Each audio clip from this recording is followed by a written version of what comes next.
좋아요, 구독! 네, 농심, DI, 이수페타시스, SK하이닉스, 두산 있습니다. 어떤 종목 살펴볼까요? 네, 오늘 이제 농심 종목을 보시면 좋을 것 같고요. 네, 최근에 이제 음식료주들 계속 말씀드리고 있는데 이제 농심도 이제 최근에 계속해서 좀 강세를 보이고 있습니다. 다만 오늘 이제 오전장에 좀 강세였다가 고점을 갱신하고 좀 눌리고 있죠.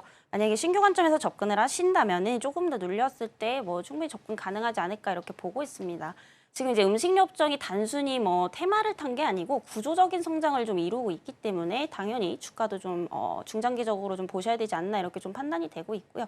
계속해서 말씀드리지만은 이제 수출량이 늘어나고 있다라는 거 이게 굉장히 중요합니다. 그래서 과거에는 이제 음식료주들이 대부분의 기업들이 이제 내수 위주였다면 최근에는 이제 글로벌을 계속해서 타겟으로 하고 있는데 여기서 지금 판매량이 늘어나다 보니까 수출도 매월 늘어나고 있는 겁니다.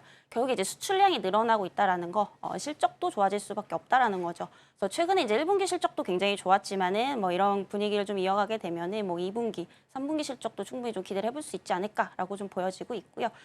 일단은 수출이 이제 눈에 띄게 늘어나고 있는 부분이 라면입니다. 물론 이제 라면 쪽에서는 삼양식품이 지금 대장주지만 이제 그 뒤를 잇는 게 농심이기 때문에 삼양식품을 놓치신 분들은 오히려 좀 대체 종목으로서 농심을 좀 주목을 해보셔도 좋지 않을까라는 말씀 드리겠고요.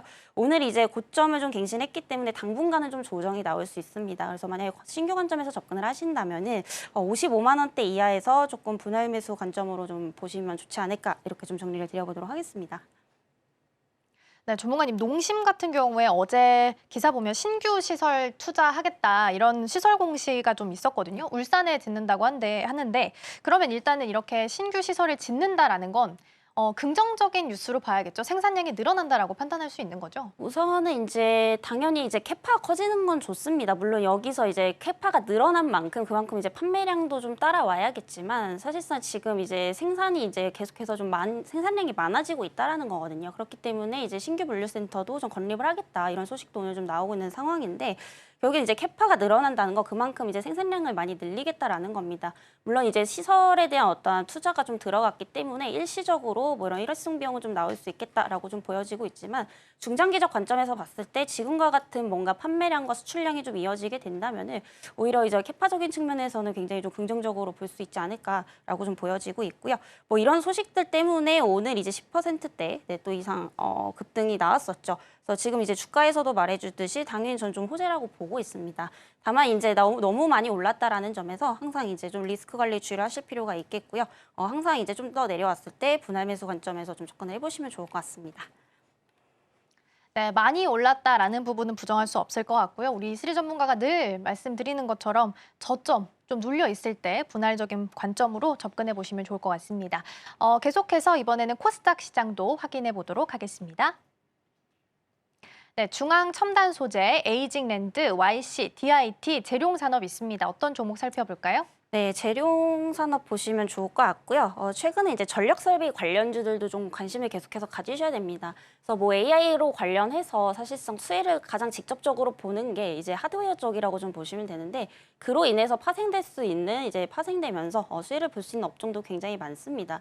결국에 지금 최근에 이제 전력 설비에 대한 어떠한 그런 관심을 좀 가질 수밖에 없는 상황인데 특히 이제 전력에 대한 수요가 지속적으로 좀 늘어나고 있습니다. 그래서 관련주들을 계속해서 좀 같이 반도체와 함께 보셔야 좀 되지 않을까라고 좀 보여지고 있고요.